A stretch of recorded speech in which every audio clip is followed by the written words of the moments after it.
I'm Chet Lehman. Here's a look at your local news headlines. Several structures at Arway Lumber in Livingston went up in flames yesterday morning. Also injured 2 people, one of them seriously.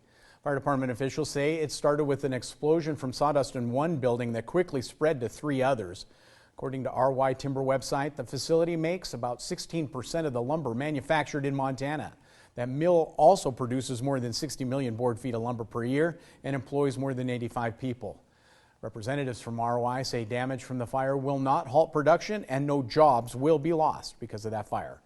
Also, there's another Montana fire to add to the smoke in the air. South of Ennis, the Sunrise Fire burns on both forest and private land. It's estimated to be about 100 acres. It was discovered earlier this week. 40 people on the ground fighting that blaze, along with 4 engines, 2 helicopters. Additional resources have been ordered to minimize growth on the private land.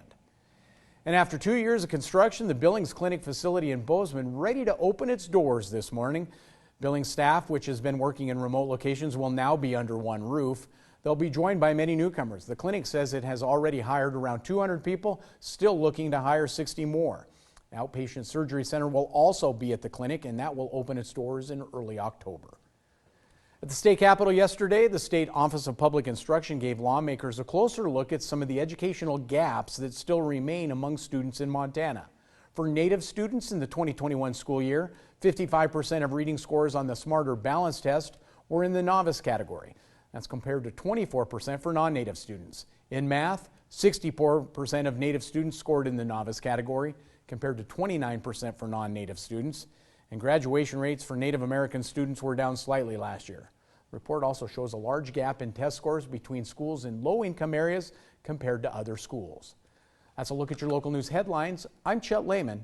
Have a great day. The city of Bozeman's watering restrictions went into effect nearly 3 months ago, and in that time the city says water usage has slightly gone down. So that's saying the grass is always greener on the other side might not always be the case. We've just accepted the fact that we're going to have brown, hard lawn. Bozeman resident Reno Walsh has a couple of brown and dry spots in his lawn, but he's okay with that. In fact, he says he uses hardly any city water to irrigate his lawn. Instead, he collects rainwater. Walsh could have used city water on Tuesdays, Thursdays, and Saturdays like other even-numbered addresses in Bozeman. And using that to water our gardens and our trees. Since the watering restrictions started, the city has received 60 reports of people watering when they shouldn't be. But rather than taking an enforcement approach, they are working on education. We didn't really get much for repeat calls for the same address.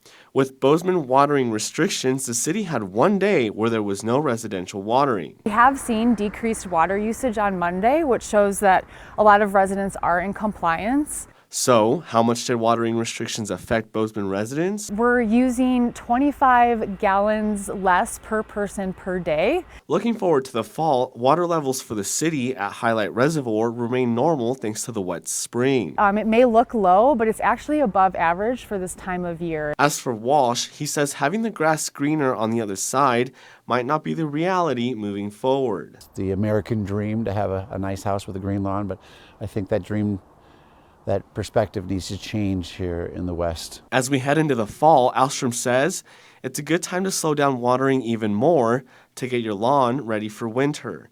In Bozeman, Edgar Cedillo, MTN News. If you're an archery elk hunter, the mountains this time of the year are filled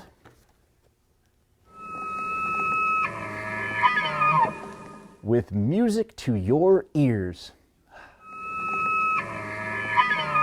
For as much as you like being in the woods in September, though, I think the elk like it a whole lot more, for one reason. We're kind of at the beginning of what's referred to as a rut, or the initiation of the breeding period. That's right, love is in the air. The exact times are pretty hard to nail down, and a lot of factors come into play, but generally from September to early October, bull elk compete pretty hard with each other to breed with as many cows as possible. And that bugle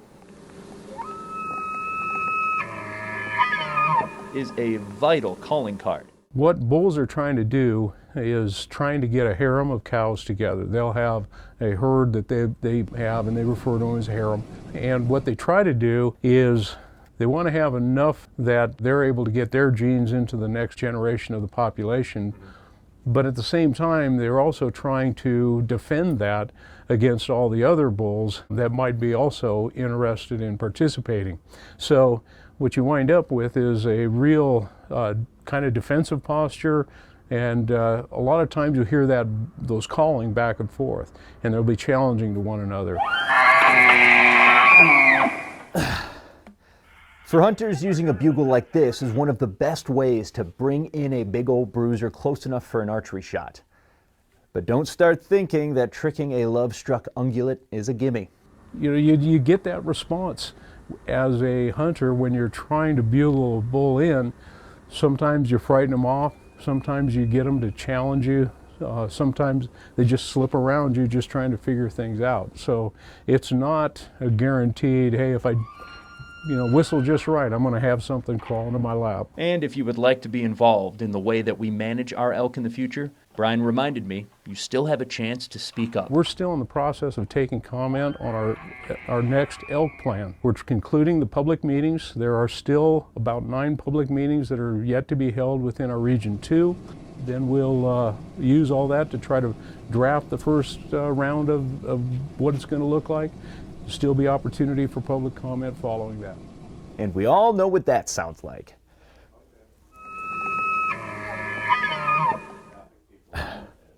Reporting from Helena, Andy Curtis, MTN News.